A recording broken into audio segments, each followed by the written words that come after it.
ఇక్కడ అమ్మ పాజిటివ్నెస్ గురించి ఇంకో మాట చెప్పాలి.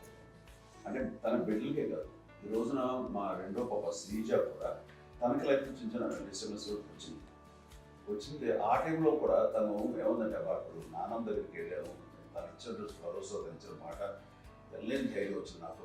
నాన్నమ్మ దగ్గర ఎప్పుడు కూర్చోస్తాడు అప్పుడే పాజిటివ్ ఫీలింగ్ వస్తుందని నాతో షేర్ చేసుకుంటాను.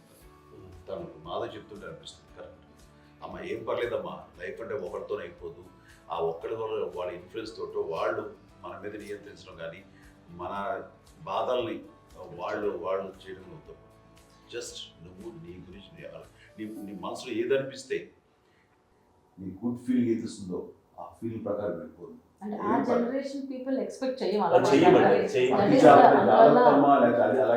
అలా కాదు, ధైర్యం ఉండే అందరికి ధైర్యం బాగా ముందుకొస్తారు.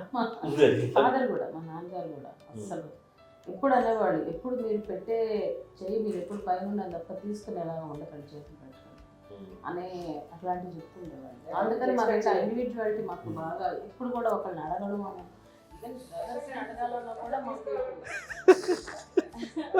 పడిపోయింది మైండ్లో, కొంచెం కష్టపడ్డది.